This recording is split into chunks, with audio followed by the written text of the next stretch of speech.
Welcome to Subject to Power. I'm El Kamihira. As a woman in this world, you can roll along with the assumption that your body belongs to you and you alone, that you're an autonomous human being like everybody else. But then your fertility, your baby-making capacity comes into focus, and suddenly you are subject to powers far outside yourself. And this awakening experience happens at different times for all of us, depending on what culture we're born into, of course.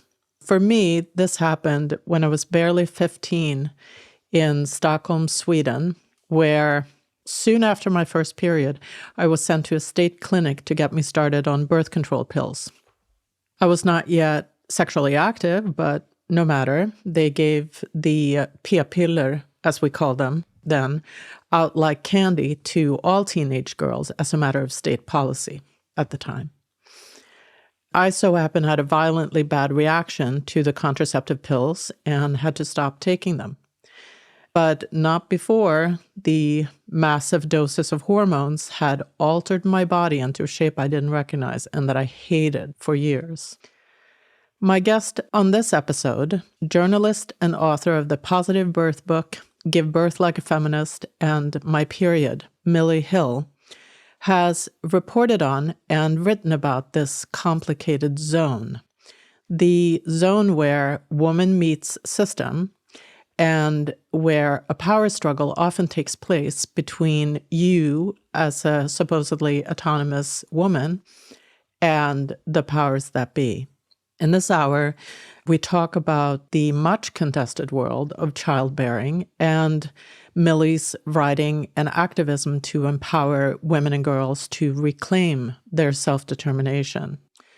But we're also going to talk about how Milli, mid-career, unexpectedly found herself under attack by a new ideology, gender ideology, and how she's now documenting this new front, the ideological capture and implosion of her own former community.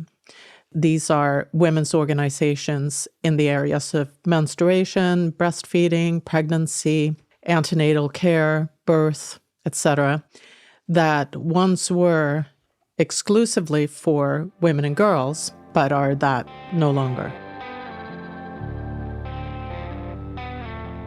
I was curious, I know you're a journalist and a writer, and you also founded the Positive Birth movement. And so which came first, your interest in that and that activated your writing, or were you a journalist writer before and then? Well, it kind of came about through becoming a mum. And after I'd had my second baby, before I became a mum, I was a drama therapist, which is a kind of creative arts psychotherapist. And when I became a mum and had my first baby and then my second baby, it was becoming increasingly difficult for me to sustain a therapy practice. So I wanted to do something with my brain, and I'd always wanted to write. And so I started a blog, and at the time, this is like 14 years ago, blogging was kind of like a really big thing. The mummy bloggers. I just really enjoyed it, and I used it as a creative outlet and, an intellectual outlet. And every time I wrote about childbirth, I got this big kind of enormous response. And at the same time, Facebook was quite a big phenomenon. It's hard to imagine now because we all think of it as a massive dinosaur, don't we? But then Facebook was like this fresh, amazing thing. And so I thought, wow, you could have, instead of having all these little pockets of women all around the world who are sort of sometimes talking to each other on Facebook threads and things like that about childbirth, you could actually link them all together officially. And so that was kind of, I just had this flash of an idea.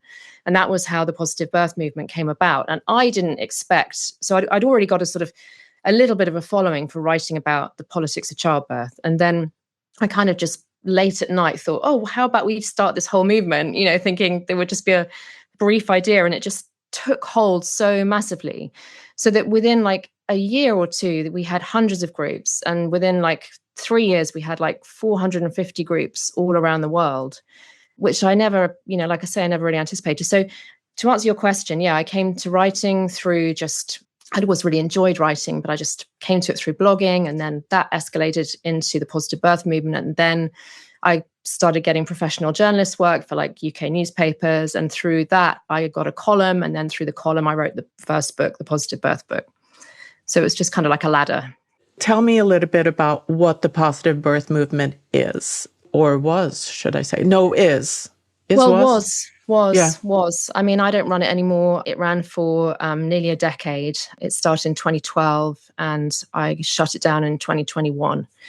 So really, all it was like me, like a master puppeteer, holding the strings virtually in cyberspace of all of these different antenatal groups. But what was different about the positive birth movement was that the groups were women supporting women. So all of the experiences that I'd had when I was pregnant of antenatal classes were, here comes the expert who's going to tell you all about childbirth. The ethos of the positive birth movement, which probably came from my background as doing quite a lot of group therapy as a drama therapist, was this idea that everybody was sitting in a circle, everybody was equal, everybody had a voice. And it kind of filled a need that I felt wasn't met for me when I was pregnant, which was actually talking. You know, when you go to these antenatal classes, it's like the teacher teaches you stuff, or you do some yoga, or, you know, you talk about birth positions and everything. I wanted to talk about how I felt about being pregnant, and I wanted to hear how other women felt, and I wanted to hear what they were thinking about doing and their plans. And so that was kind of the idea of it, was that it was just a room full of pregnant women with one person who was a facilitator but not a teacher, who kind of put the kettle on and made the space welcoming, but didn't tell everybody this is how it's going to be, you know. So interestingly, I think reflecting back on it now, that a lot of my ideas about feminism and power and the female body were kind of brought to life in a way in that, because it is about saying women are the experts, women can learn from each other. Whilst I was running it during that 10 years, particularly one instance I really remember, someone asked me about the positive birth movement. And when I described it to them in the way that I've just described it to you, that there were no experts, it was just women talking to each other about their plans, options, hopes, dreams, feelings. This guy said to me, "Is that safe?" And I think that's really telling, because it kind of says it all, and it kind of explains why I set it up as well, really, because it wasn't safe. It wasn't safe. It was not meant to be safe. It was meant to be empowering and powerful, and it was meant to be disruptive. And I guess didn't come across that way, you know. That was the energy of it, really, was, look, women can take back childbirth. This is something that belongs to women. And we can sit together and we can hear each other. And also we can level it out. We don't have to have this polarity all the time of, natural versus cesarean, or home birth versus hospital birth. You know, we're all in this together. That division is created by external forces. We do not need to succumb to that. We can sit in a room together. We can hear each other's birth stories. We can be there for each other's trauma. We don't have to judge. So it was disruptive and unsafe in those ways. And I want to get into the kind of safety above all, the whole concept of safety in birth. But I wanted to, before that, pregnancy and birth and even motherhood is like these concerns around having the birth that you want or desire is a luxury or middle class concern. And I think that really trivializes the capture, if you will, that pregnancy and birth have undergone. And what the positive birth movement, like you say, is a reaction to. Can you elaborate on that? Well, yeah, I mean, I completely agree. And I think it also says a lot about the kind of woman that is disruptive to the system. There have been lots of comments made, and I've recorded them as I've gone along on social media over the years, about middle-class women and their birth plans and their birth hopes. One example is there were some obstetricians on Twitter quite a few years ago, and this is when I started a hashtag in response to them, which was #MeToo in the birth room, because they were joking about how the length of a woman's birth plan corresponds to the length of her cesarean scar, and that it was only useful that it was laminated in the event of a massive hemorrhage. That's one example. Another example is this guy called Adam Kay, who wrote a very, very massive million-copy selling book called This Is Going to Hurt about childbirth, which then got adapted into a big TV drama. And he talks in his book about this woman who comes along with her laminated birth plan in all these different colored felt tip pens or whatever. And he says, something like, he says something like 2 centuries of obstetricians have no way of predicting the course of a labor, but a certain denomination of floaty dressed woman seems to think she can predict it. And you think, wow, that's interesting that he's almost reveling in this woman's journey from hope to disappointment and trauma, because she's going to be cut open. The way Meghan Markle was treated and Kate Middleton, when they were pregnant and talking about possibly having natural home births, they were treated with huge disrespect and mocked and laughed by the press, by obstetricians. And I just think that's really interesting, because those women are the women who disrupt the system. They are the women who have resources. They're the women who have a voice. They're the women who've been to antenatal classes. They're the women who've been able to afford books. An obstetrician in Ireland even talks about them and says, oh, we know the type of woman, these middle-class birthzillas. She calls them middle-class birthzillas. So these are the women that really piss the system off. And I think what's really interesting about that is that there's a whole voiceless group of other women who are not getting up the nose of the system, if you like. They're the women that the system likes, because they are the compliant women. They are the women who haven't got the resources, haven't got the support. And so therefore they turn up to hospital and they offer themselves to that system willingly and without challenge. They make it easy for the system. They are not what they call in Ireland the difficult women. They're what other people sometimes call the good girls. It's almost like there's a whole lot of like shaming and embarrassing women who are a problem to the system, who are difficult, who are demanding, shaming and embarrassing them out of their position. And a huge amount of discouragement to pregnant women, because that message goes out loud and clear to all pregnant women to say, don't be such a silly little girl as to become invested in having a positive birth experience. Only an idiot would do that. Just go, turn up and do what you're told, basically. That message really gets to pregnant women, and it also gets to women postnatally, I think. And it says to them, it's your fault. The reason that you are traumatized and struggling now is because you got your hopes up. What an idiot you were. What did you think you were doing going to those hypnobirthing classes? Getting a doula, silly, what a waste. That's so it right. kind of works all around the whole system. That narrative works to discourage women from having a voice.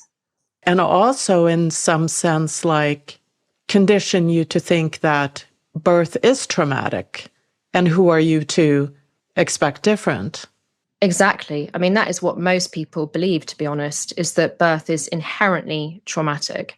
And we have these phrases that, you have to leave your dignity at the door. That's something that you hear.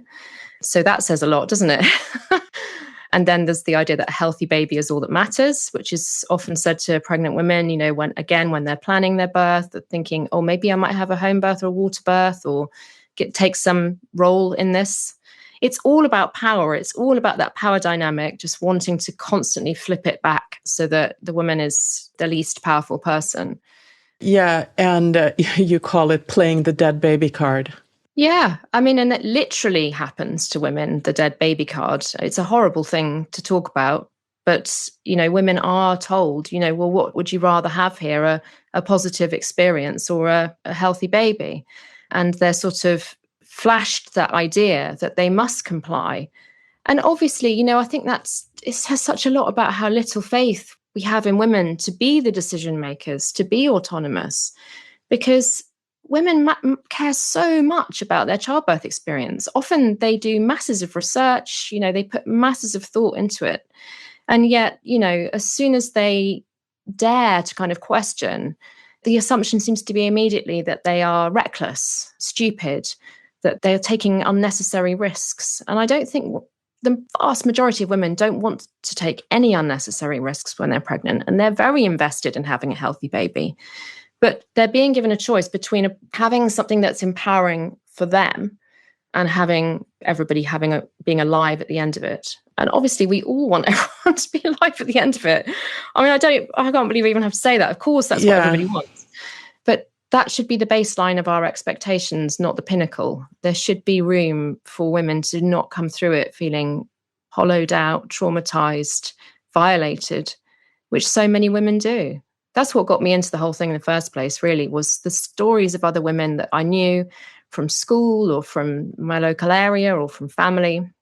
And the stories that they were telling about their birth experience were so harrowing at times.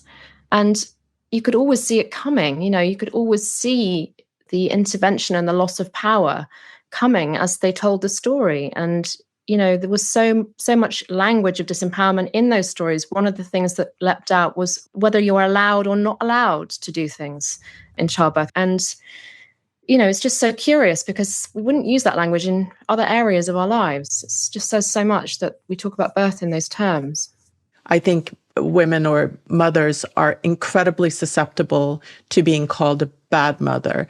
Like a bad mother is kind of like the worst thing you can be, and that the expectation to self-sacrifice is so strong that when you're pregnant and giving birth, like the expectation is that you put yourself after the baby, like that you would die for your baby. If those feelings aren't in place, there's something wrong with you as a mother.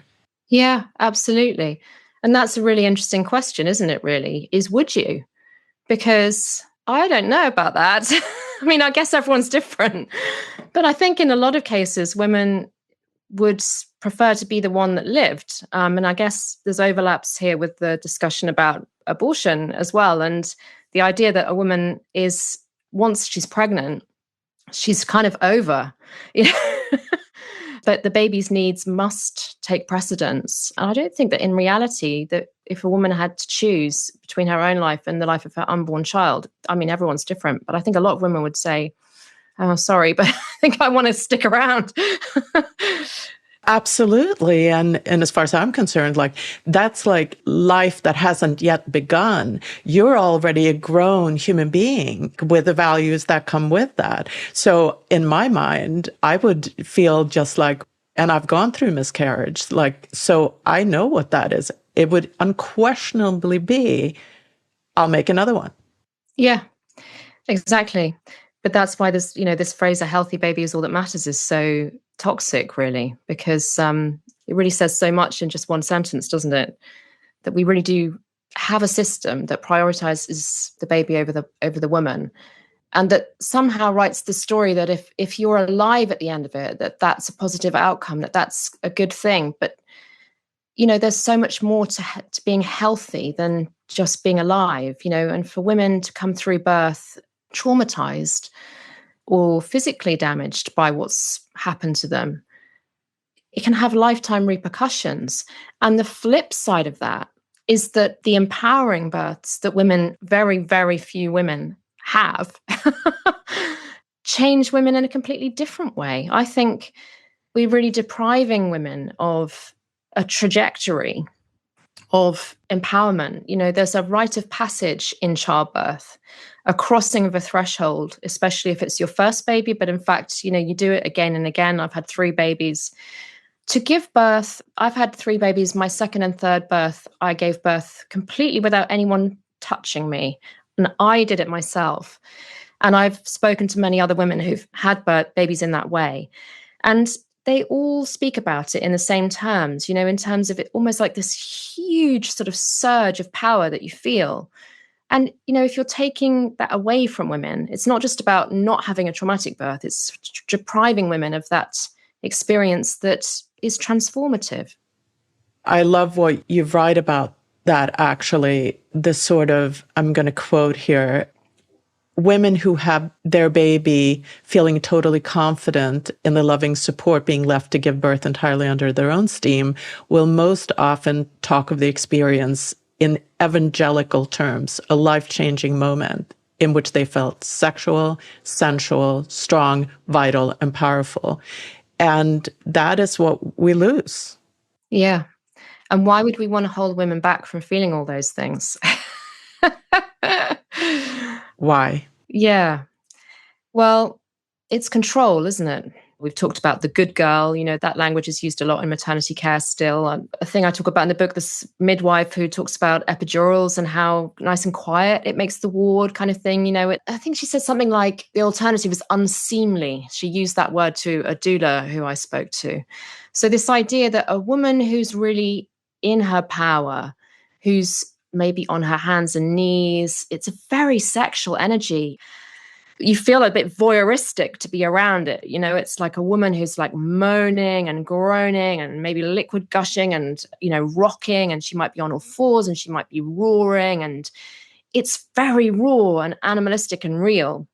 And there's something about that, I think, that patriarchal forces want to control and get back up on the bed and get her on her back and quieten her down with whatever the drug of choice of that decade or century might be.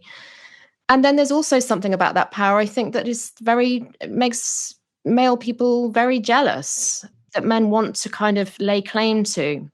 One woman said something to me that stuck in my mind about her. It was after her cesarean, I think, but she said that the doctor held her baby aloft like a hunting trophy.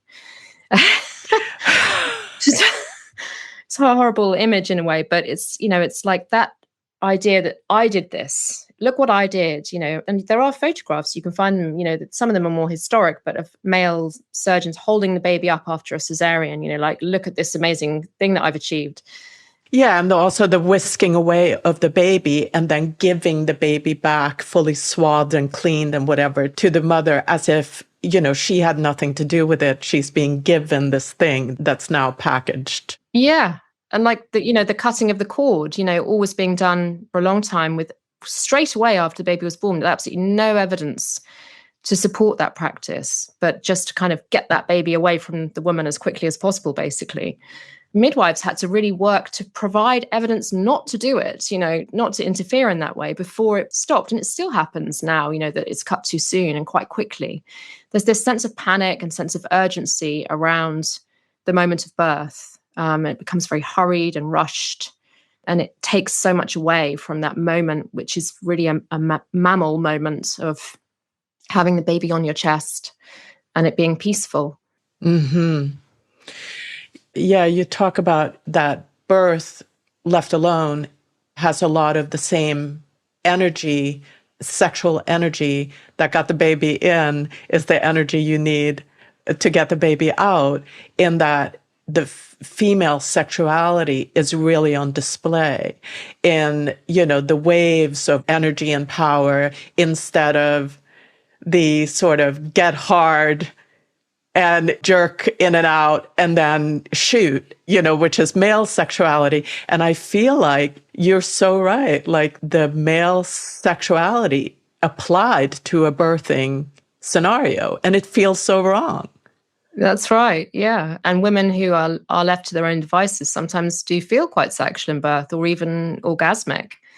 Quite a large number of women have that experience, which always can really shock people when they hear that, because it just doesn't go with the narrative that we're used to of leaving your dignity at the door and having stuff done to you, really, that's quite unpleasant, that you want to be over.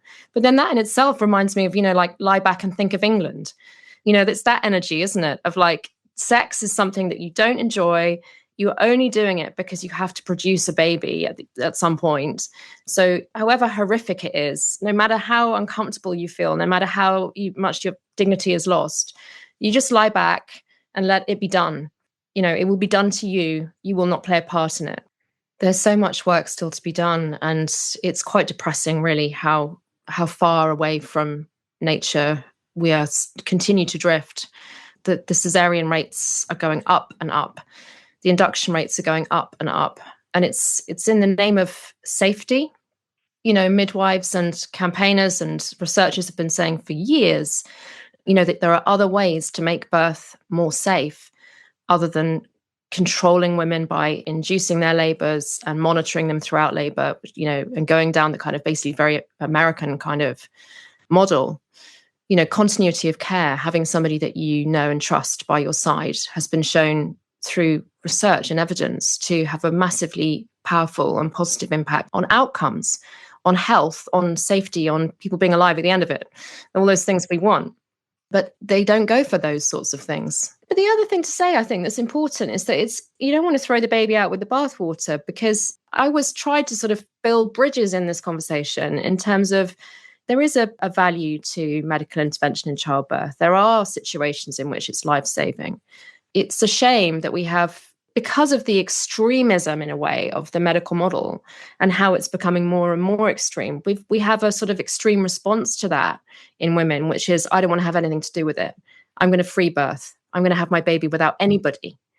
And that's not, in my opinion, and I'm not saying any woman should not do this, but I don't think that's the best and safest outcome, that we have this polarity, that a woman feels either so traumatized from her previous birth or so terrified by the birth stories that she's heard from her friends and family that she would rather give birth without anybody there, just on her own or with her partner, than have a birth within the current system. And again, those women are conceptualized as mad, irrational. Sometimes they even have psychiatric referrals for saying they're going to do these sorts of things. They are, again, irresponsible. They're bad mothers. They don't care about their baby. All of these things are held at them. Never, ever, ever does the system look at itself in the mirror and say, my God, what are we doing here that is so bad that these women would rather, and the numbers are increasing of women who are making this choice, they would rather take that chance of doing something which is quite a massive physical process and event, and they'd rather do that completely unsupported than be in our hospital or our birth center. What are we doing here? Yeah. The system never, ever looks at itself. It always points the blame at women. I wanted to look at some specifics of these interventions. And when you start breaking them down, you really see how, not pernicious, but like how off the mark they are. And I wanted to talk about some specifically. So like the vaginal exam. Oh, God, yeah.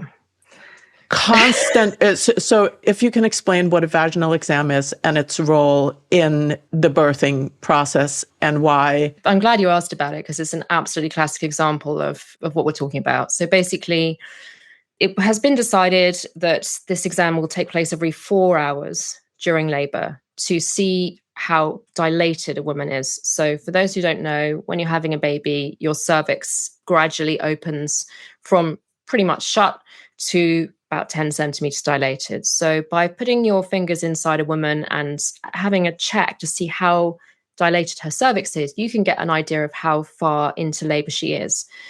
But women are not machines. It's not an exact science. One midwife might record one measurement, another might record another, because you're feeling inside a body here, somebody's body. It's not you're not measuring a cake tin with a ruler in the bright light. Also, the idea that originally that set this ball rolling was that women would dilate by about 1 centimeter an hour. But again, we're not a cake in the oven. Some women go from 0 to 10. Well, you've probably met women who've had these babies at home where they just, 1 minute they think, oh, I think I might be in labor. And then the next minute they're on the bathroom floor and they've had a baby. Other women might take 2 or 3 days to dilate that much. So here we are, we have this vaginal exam, and the power thing with it is that a lot of women do not realize it's optional. So you're just told, we're now going to examine you, and that's what happens.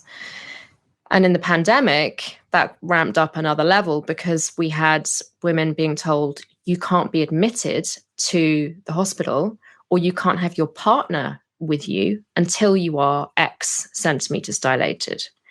So you've got coercion there on a scale that is quite chilling, really. It's almost violation or rape, I think, to say to a woman, unless you agree for my fingers to go inside your body, you can't have your partner with you. We won't let you in. It's really quite horrendous.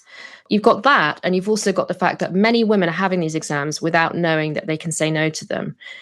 And it's not necessarily about saying no to them. I think a lot of women find it quite reassuring or quite interesting. They're like, oh, I wonder how I'm getting on, and it's not it's not about setting up a war between system and woman, but it's about the power dynamic in which, if you don't know that you have the right to say no to something, if you don't know that something that intimate is optional, something is not right.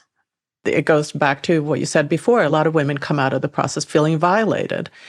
And the other point about vaginal exams is that, there's evidence to show that it actually interferes with the birthing process, because you have a foreign object into your, most sensitive, most kind of active part of your body every 4 hours or every 2 hours or what it is. What does it do to the process? Does the process go, whoop, don't want to, I would tense up personally. Yeah. I think there is an element of that. I mean, obviously, it takes you out of your zone as well. You know, when you're giving birth, you've got to get into that sort of bubble, that kind of that flow state. All of the hormones are going, and you're just completely. There's a sort of slightly cheesy saying, but you know that when a woman has a baby, she goes to the stars to fetch the baby and bring the baby back.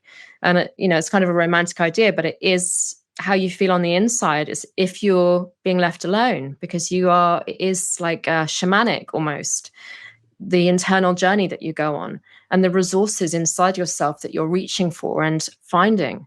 All of that is the empowering rite of passage.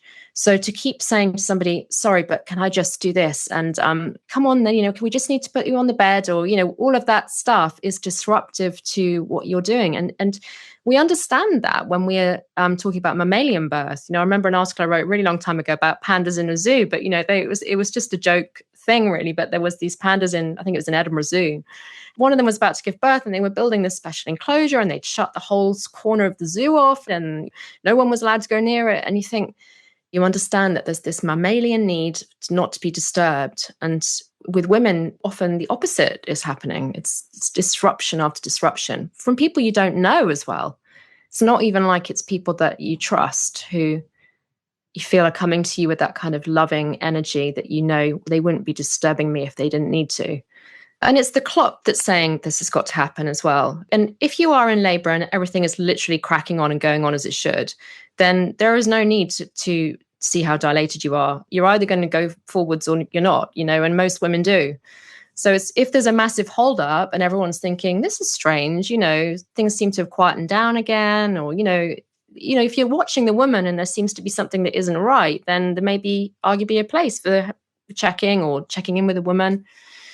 But to just look at the clock and say, right, it's 3:00, it's time for me to put my fingers in your vagina, then that's just, there's no human care or love or acknowledgement of the huge event and rite of passage that's happening if you do it that way. Another thing that I actually didn't know was the whole due date calculation, that the variance between how long you carry is much greater than what women are aware, I think. Now we have the scan that dates, every woman has that. And again, women who say, I'm not going to have scans, I think that's probably one of the most controversial things that a woman can say in pregnancy is, I'm not having a scan. I've only come across one or two women in like 10 years who have said that. And that really shocks people. And I've come across many women who have had the scan and been told, you got pregnant on this date, this is your due date. And they've been like, I definitely didn't, you know, because they know when they got pregnant. But the machine says, this is the date, and you have to go along with it. And then, of course, you're held to ransom around that date as well, because if you go past it by XYZ days, then straight away, in fact, even before your due date, you will have conversations beginning now about induction. I had all three of my babies at 42 weeks. And the first one was induced. The second two, I decided to wait and not be induced, and not because I felt it was that pressure that was put on me from, say, as soon as I got to like the day before 40 weeks or something like that, they were on the phone to me and saying, you know, what are you going to do? You won't be allowed to have a home birth, which I later found out is not true. You know, you can't do this and you can't do that, and you have to do this and you have to do that. And then they start doing these things called sweeps, which are really unpleasant and again, very invasive. And I think I had 4 of those. And the fourth one, I think I was beginning to be in labor when I had it. And you were asking if that disruption can like clam you shut. And I think that my cervix just went, nah. When I had that 4th sweep, it was like, not today, no. So yeah, it's very invasive. And yeah, women, there's a huge variety. But going to 42 weeks takes nerves of steel, because it's that hanging over you that you are an irresponsible mother and that your baby could die because of your choices. There's no faith or confidence in the female body to get it right at all. No, in fact, I think the message, and you write a lot about this, is the message is because of this giant machine, technological machine that's been built around birth and pregnancy, the message is women's bodies don't work for this. They are defective somehow, or they need a lot of help to do what they do. Well, yeah, I mean, I think that's the widely held belief. It's held amongst women and it's held in the system that, giving birth is a very dangerous and risky event. Well, I mean, how many women give birth without any intervention at all in today's world? I think it's probably hardly any, because even if you get through without being induced, without having your labor augmented, without having any interventions to get the baby out, and without having a cesarean, most women are then given an injection for the placenta to come out. So they don't have what's called a physiological third stage. The lack of confidence is just displayed, I suppose, in what happens to women, in women's birth stories. But the problem with that is that then it's a vicious circle, isn't it? Because every woman then goes and tells that story, and we see it just on our television screens, and we read it in books, and we're just constantly bombarded with the message that women's bodies are just not made to give birth. There's something not right. I mean, the whole stuff about the obstetric dilemma, but you may have read it in the book, but this idea that our pelvis, because we've evolved to walk upright, that the pelvic opening isn't quite big enough for the baby's head to get out. One anthropologist called Holly Dunsworth has challenged this idea, because it's actually, this obstetric dilemma is just a theory that a guy made up. And yet a lot of people really believe it. They think, oh yeah, that's why we have such difficult births. It's completely theoretical. And it's a theory that's been made against the backdrop of women giving birth on their backs, on beds, without the ability to move if they want to freely, which narrows the pelvic opening. So why would nature get it wrong to that extent? And why would it get it wrong only? I mean, I didn't need any. I did it. What, am I special? Am I a special kind of woman who's got a special pelvis or a special cervix? I had massive babies as well, so maybe there's something magical about my vagina. I don't know. But it's interesting, isn't it? How do they explain that some women can and some women can't? And they never, again, the system never looks at itself and says, what do we do to woman A that we didn't do to woman B that caused that disparity? Yeah. And the lying on your back, like, you couldn't think up a less logical way to give birth than lying passive on your back. No. And yet that's a lot of women do give birth in that position. And obviously, every woman has the right to choose what position she wants to get in and how she wants to give birth. But choice is a complicated beast, isn't it? And if you've only ever seen women on TV and in movies, and Rachel from Friends giving birth, on their back, panicking, white-faced, sweaty and screaming. And then when you get to the hospital, which you're going to because that's how everybody else gives birth, and then you get there and there's a big bed and it's right in the middle of the room and you're told to hop up onto it, then that's not necessarily a free choice. It's a cultural given, but it's not necessarily you that's in the driving seat for that choice. Yeah, yeah. You actually have laws on the books where it says, you say in your book, the law is clear that women have bodily autonomy in pregnancy and birth, just as they do at all other times in their lives, and they may not be compelled to undergo any procedure in birth, even if it would save their life or the life of the baby. Now, in the US, we are moving very rapidly away from that concept, where the idea that a fetus's life is more important than the woman's life. Anyway, if you can speak to that. Well, yeah, I mean, that's the overlap, isn't it, that I mentioned earlier between abortion law and childbirth experiences. And it's always interesting, I think, that in the countries in the world that do have higher restrictions around abortion, they also usually do have quite traumatic and controlling approach to childbirth, because it's the same attitude to the female body, that the baby matters more. But the other thing I was going to say is that in the UK, although we do have the law set up like that, I think a lot of professionals don't necessarily understand that a woman can make a decision that puts her baby at risk or herself at risk. Quite often a woman who tries to do that might be said, that she doesn't have capacity, that she's mad or bad. So although it's written in law, I think at the ground level, I think there's definitely a lot of situations where a woman who wanted to decline medical intervention would be coerced and cajoled and pushed towards it. It's not to do with actually exercising the power. It's to do with knowing you have the power. And that is what's at the center of the fight, isn't it? That women have power over the life within them or the death of the life within them. That is just a fact of being a woman. And that is what is so deeply unacceptable to the powers that be, I think. Yeah. I mean, the idea of a woman as the ultimate creator is so unsettling to the powers that be that they had to invent a male one.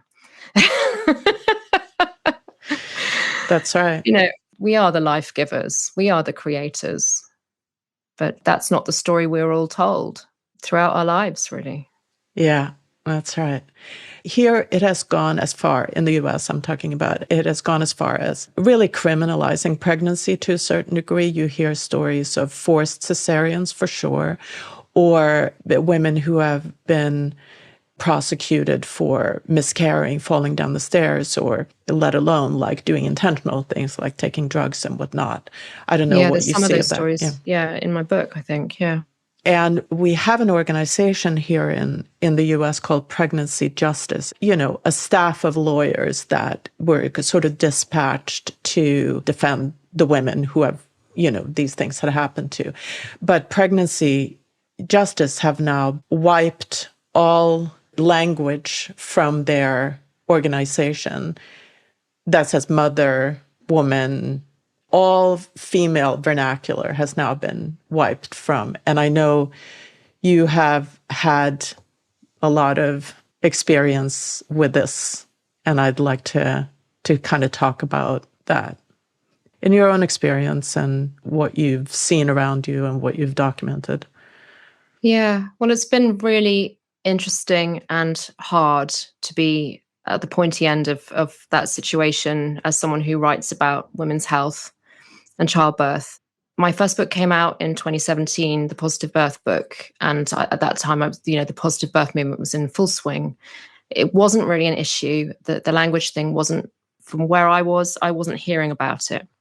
And between that book and Give Birth Like a Feminist in 2019, that was when I started to hear people using this new language.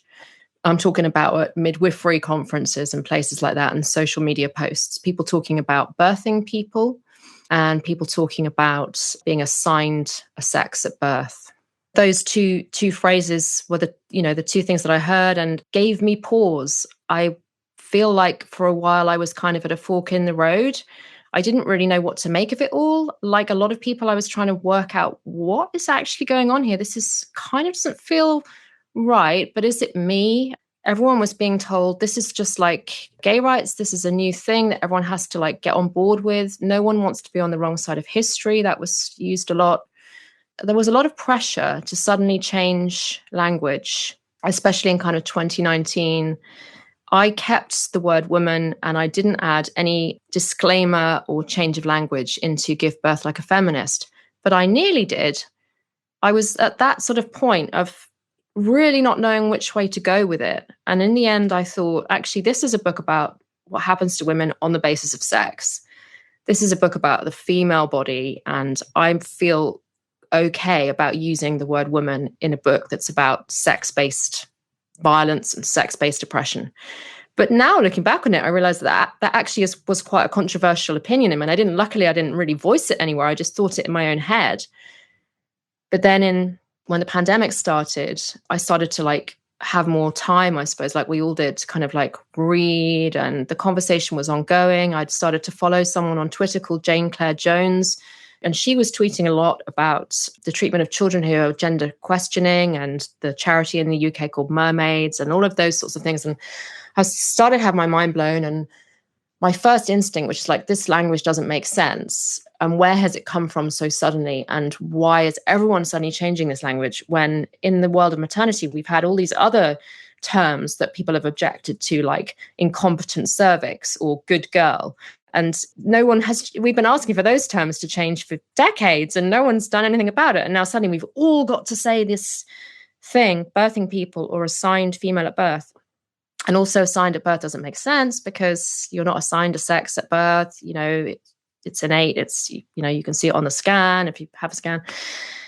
Anyway, so in November 2020, I commented on a social media post which referred to how obstetric violence was about power and patriarchy.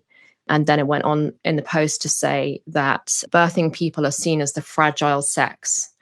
And I thought, that's just such a dumb thing to say, because it's not even like, it's mixing the two ideas in a really weird way that doesn't make sense. So I commented very politely and just said, this was on the International Day to End Violence Against Women as well. And that's why somebody tagged me in this post, because it was about obstetric violence. So I commented and just said, why not say woman or something like that, something very polite and friendly.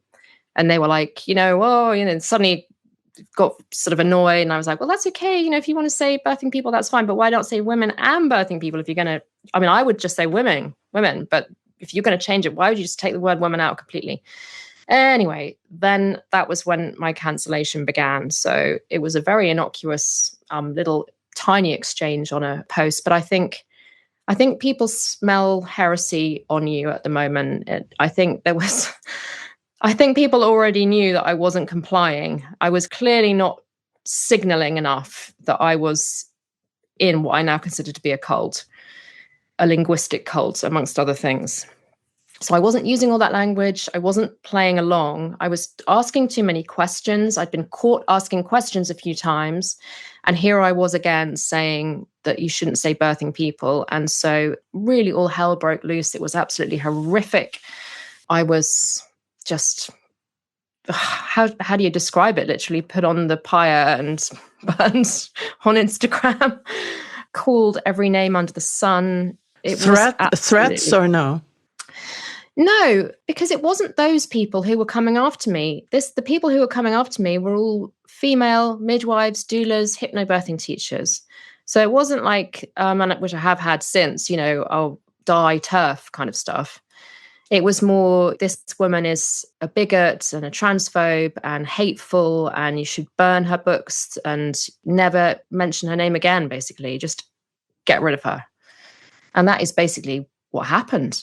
Then the charity Birthrights put a post out whilst all this was going on, while the fires were blazing, saying how inclusivity was really important. And so lots of people started to tag me in that post, like, hey, look, it was so mean and, just horrible. But Birthrights basically were a charity supporting women's rights in childbirth. When they started up at exactly the same time as the positive birth movement, they were very much into very feminist energy about them and very much into women's human rights in childbirth. I had supported them and been part of their kind of group. So basically they were just saying, you can't play with us anymore. We don't like you anymore. And I didn't align with their values or whatever the wording was.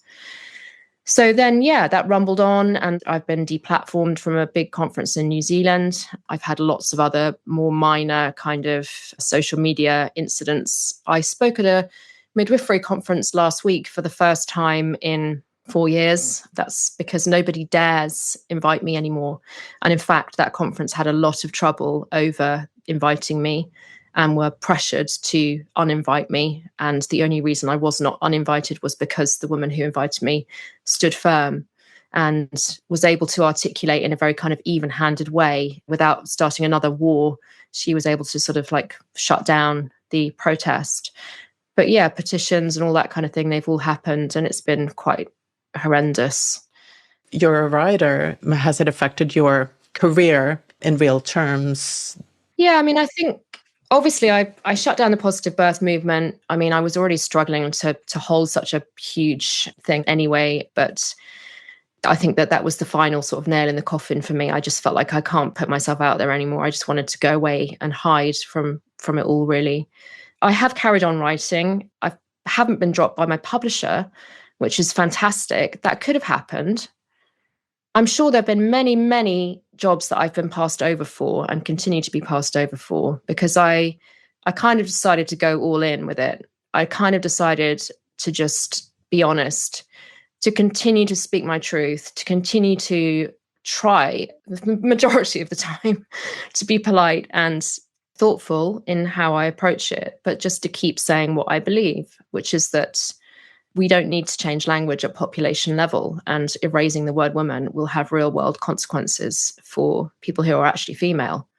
You're documenting this invasion and this takeover in the space that you began in. So birthing, pregnancy, breastfeeding, specifically women's organizations, you're actually documenting what is happening. How did you come to yeah, I would have just dug myself a hole and not gone away from it all to escape the hostility. Yeah. Well, I did dig myself a hole for a while. I mean, the really horrendous bullying and massive sort of bin fire all happened in November 2020. And it wasn't until the following summer that I decided to write down what had happened and share and go public, if you like, with that story.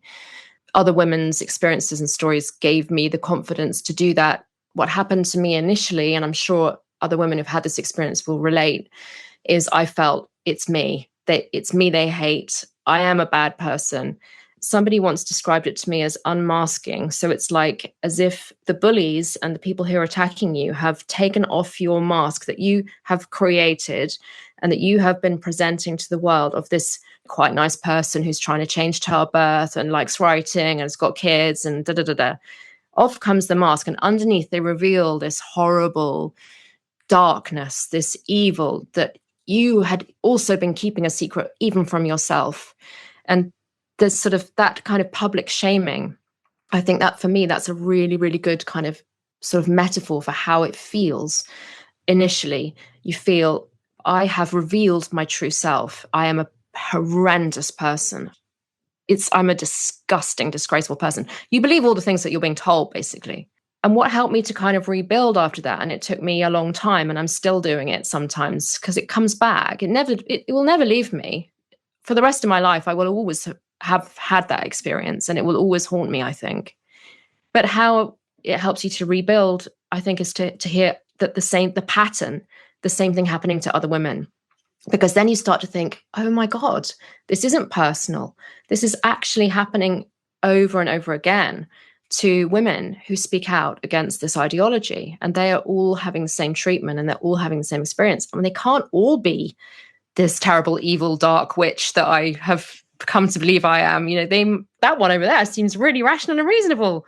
She's really clever. She's not a bad person. She's really articulating this well. So I think all of that sort of helped me to, as I saw it happening again and again, and listen to other women tell their stories about it, and also listen to other women come out and challenge it. Like one really important one in my memory was Jessica Wiles. Do you know her story? Yes. Yeah. Yes. So yeah, she is an embroiderer and she was making patches for the Royal Academy, like these beautiful floral patches, iron-on patches. And when the Royal Academy found out her views, they said they were not going to sell her patches anymore. And they even went and made a social media post about how they weren't going to sell her patches in their shop anymore. And she took them on. She got a lot of publicity and they were forced to apologize. And this was after this had all happened to me. And I read her essays and I read and I listened to her being interviewed. And I thought, wow, this woman is so smart, and exactly the same situation has happened to her in a completely different world, obviously, of art and embroidery.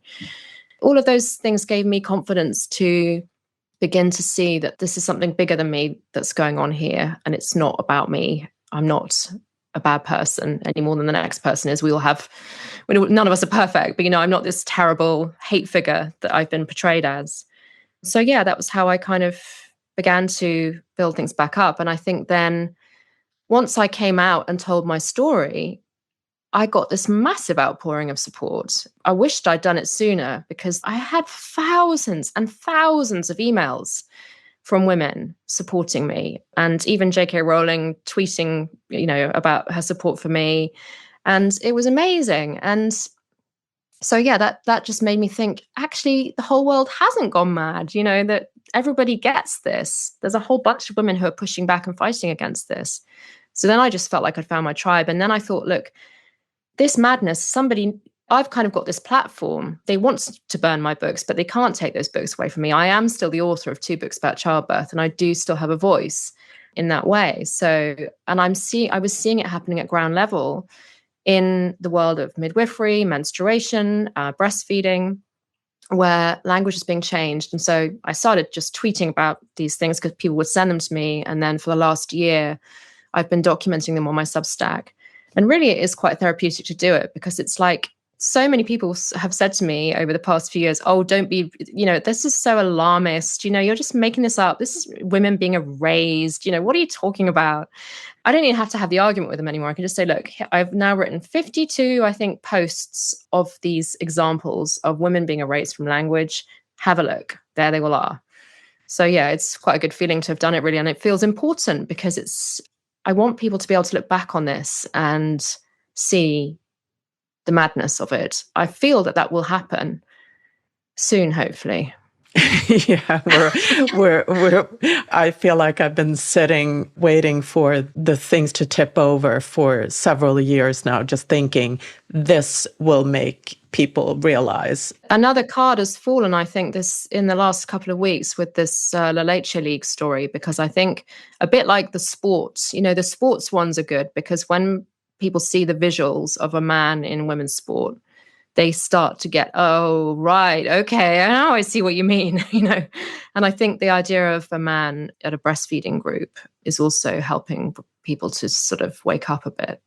Yeah, no, and I, for one, appreciate so much the documentation of it so that we can not only, like you said, you can see, go and see here, this is not a trivial matter. This is happening again and again in lots of different spaces. Now we can, at some point, we kind of have the evidence to look back on. And so I really appreciate that. The mind-blowing irony for me as well is that, where I was coming from, say, 10 years ago, was like sharing images of childbirth on social media and images of breastfeeding and having them taken down by Facebook and others and being banned even, and them causing massive controversy. And all of the movement then was about saying, look, women's bodies are amazing. Look what women's bodies can do. And people were using social media to show their pubic hair and their period blood and their breast milk and their birth experiences. And, and it's like that wave of energy has really had a lid put on it by all this.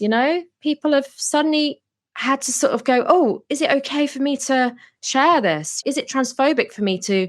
Perfect example is a social media post saying birthing people are so fucking powerful, and you think, God, there was an opportunity to say women are so fucking powerful. It's been taken away by all of this. And the thing about, well, two things. The first one is that anyone who studies tyranny, the growth of tyranny and terror and genocide and all of these things, say the first thing you have to do is to dehumanize the object of your genocide. That is known to humans all over the place. And this is what struck me when I started seeing words and terms for women that was deliberately dehumanizing, like birthing bodies and human milk and all this like absolutely bizarre words for women. The otherizing that I felt that was being done to women felt in my bones alarming. And so I don't think we can take this seriously enough, actually, because it is an alarming move towards dehumanizing women as a group. And isn't it interesting that this whole arm of ideological capture has been firmly aimed at women's organizations that are to do with biology? I think it's also about decoupling women from biology linguistically, because biology, that woman we talked about earlier who's on all fours, roaring and gushing and having a baby, that is the barrier to it being true that trans women are women. Biology is the barrier. So they have to capture this sort of citadel of language around breastfeeding, menstruation, and birth. That's the area that's got to be conquered, I think, because then you can separate out. You can say not all birthing people are women. Oh, okay, so women is something different then. Oh, okay, so what is a woman? Well, it's anyone who wants to be a woman. It's not got anything to do with that visceral, real, bloody, raw energy of being female. I think that's part of it. Very much a part of it. And also, I'd like to focus a little bit on what has happened in La Leche League, because I think it's so emblematic of this whole issue. Yeah, well, it's kind of imploding, and it's sad, really, because it's a beautiful women's organization that was set up in the 1950s by, I think, 7 women, only a couple of whom are still alive today in America. I'm not going to lie, I borrowed some of that energy for the positive birth movement. I had that same, I'd been to La Leche League meetings as a mum, and I'd benefited from them. And it's that same model of women supporting women in a room of women. It's women only.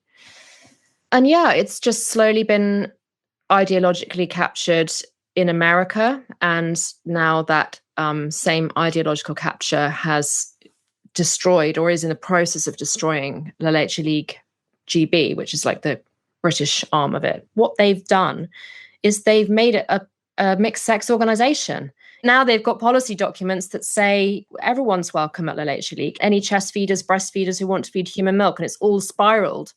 When you muck around with language, you can erode boundaries that then serve actual real male people. And like there are actual real male people who want to take a cocktail of drugs, induce lactation, and they can't, by the way. They can get a little bit of something out of their breast, nipple, whatever you want to call it, but they can't breastfeed. But they want to try and, perhaps supplement with formula, or if they have a female partner breastfeeding, they want to be affirmed in their femaleness by the experience of breastfeeding. And the Leche League in America and Canada, and now in the UK, has said, yes, those men are welcome in our meetings. Male people. We just know that no male person has ever been able to produce enough milk to sustain a baby. We also know that female breastfeeding is incredibly beautiful and complex. The milk, you have colostrum in the first few days. That's extreme. People call that liquid gold. It's highly important to the baby. It's full of nutrients and antibodies. Male people don't, even if they manage to get something out of their nipple, they don't make colostrum. Then female milk responds to the needs of the baby as the baby grows, depending on how much the baby sucks, all of these things. That doesn't happen in the instance of whatever's coming out of men's nipples. And also there's nowhere near the quantity that's enough to actually breastfeed. Actual breastfeeding is really fucking hard. It is around the clock, long-term commitment that even if you manage to do it without masses of support, because it kind of works for you, is still really hard and takes up masses of your time and is exhausting. And I think it's very belittling to say that just because you can induce a tiny amount of white liquid to come out of your nipple and put that nipple in a baby's mouth, and to call that breastfeeding and say you can go to a breastfeeding group is incredibly insulting to women who actually do put in that huge, monumental, life-changing effort to breastfeed. What are your thoughts on the motivations of men who do that? I think at best, the motivation is affirmation, and that is wrong. Babies are not a prop for your dysphoria, your need to be acknowledged as a woman. So even on that level, I find it to be wrong. I know from being involved in the world of birth and breastfeeding for as long as I have that there are men who get off on breastfeeding. I had to take down a blog post years ago where there were lots and lots of different pictures of women breastfeeding that was meant to be a real celebratory kind of thing. And I started to get a lot of weird traffic on that post. So there is a whole world out there of men who get off, who have a fetish for breastfeeding. We can't rule out that men with that motivation will see a loophole in terms of, oh, now I can go to a breastfeeding group, now I can induce lactation. But, in some ways, I just think we don't have to go down that road of trying to decide what the motivations are necessarily.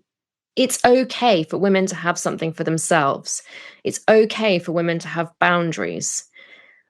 Language creates boundaries. And women only, meaning women only, we don't have to apologize for that. And we don't have to portray the men who want to violate those boundaries as perverts and fetishists, even though maybe they are. It doesn't matter. It doesn't matter why they want to come. They're not welcome at a breastfeeding group.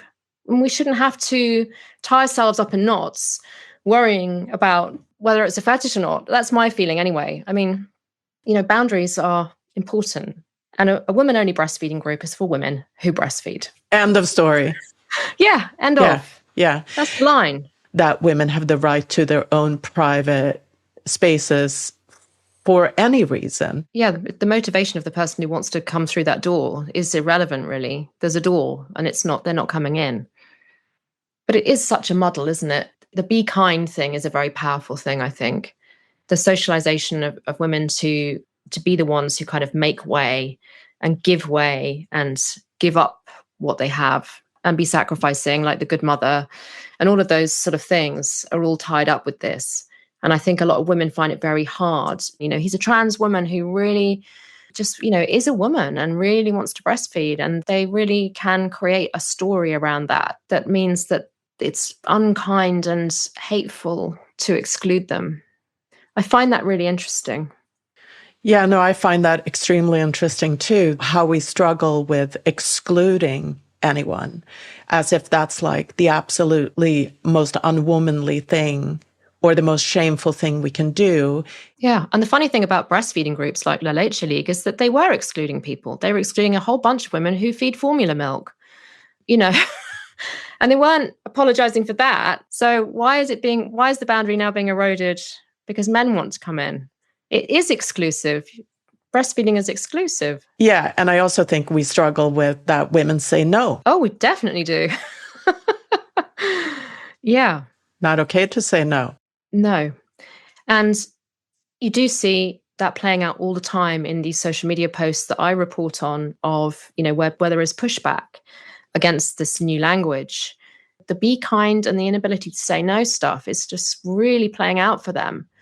And they feel that, it really is hateful. And also another thing that plays out, I think, is this ability to put women second. To put women's needs second, because that's what they're doing. They're saying this man's need for affirmation is more important than another woman in the group's need for privacy or anything else that the women in that group might need.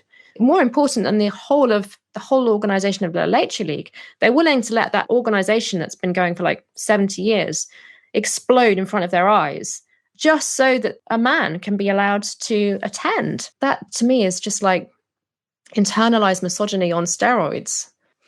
What is the trajectory of this thing, and as far as you're concerned, like what's the direction of travel that this issue is going, and what are you hoping to see maybe? Well, I think it's kind of got to get worse before it gets better in a way. I think that seems to be what's happening, is that in order for more people to wake up and understand what's happening, we have to have these situations like La Leche League happening, or we have to have a rapist in a women's prison hitting the front pages or whatever it may be. Because when you say to people what's happening, they just don't get it. They don't, maybe again, because it's a women's issue, it's like, especially the people pulling the strings. We've had a lot of that definitely in the UK, like leading male broadcasters and journalists and politicians all sort of being very disparaging about the situation, as if it's just women have got this funny little idea in their heads and they're not being very nice, and they're, again, it's like the birth thing, isn't it? They don't really know their own minds, and they need to be supervised. So I think we need unfortunately need these situations to play out a bit more. And then I hope that people will begin to see the impact on women and on women's rights. But it is also quite a scary time, because I feel like it could go the other way.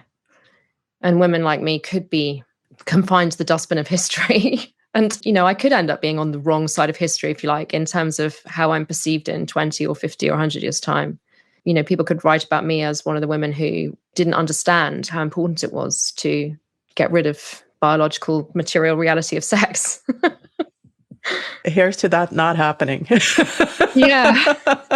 Well, I'm going to go down fighting, and I expect you are. The longer it goes, the longer we have to wait for things to turn around, the more I want to just speak on it and find other people to have dialogue and conversation with, because it's a crisis. It's a cultural crisis for sure. Yeah, 100%. And we haven't even talked about children, which is another massive bugbear of mine. What's happening to young people and the confusion that they're being put through in the name of this ideology, and the damage that's being done to them psychologically and physically is another reason why I write my Substack and keep these records because I feel there's a direct relationship between these language changes and that ideological brainwashing of children into the fact that, there is no such thing as sex and, you can be born in the wrong body, etc.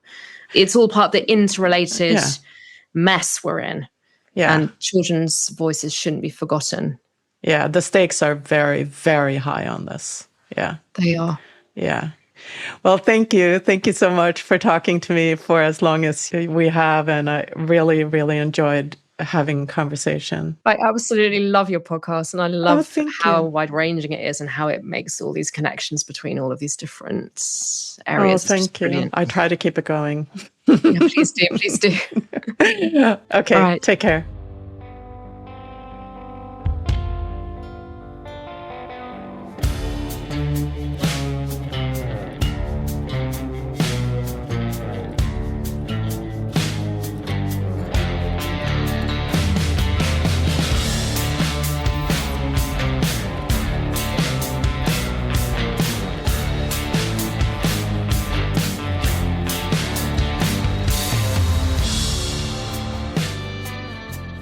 Thank you for listening to Subject to Power. You can find the show online at subjecttopower.com or subscribe to the show wherever you find your podcasts. I'd love to know your thoughts on these conversations, so please drop a note on the website or find us on social media. The best way to support the show is to rate and review Subject to Power on Apple Podcasts. It really helps other listeners find us. Subject to Power is written, hosted, and produced by me, El Kamihira. Audio engineering is done by Jason Sheasley at Abridged Audio. Cover art by B. Johnson, and music by Beware of Darkness.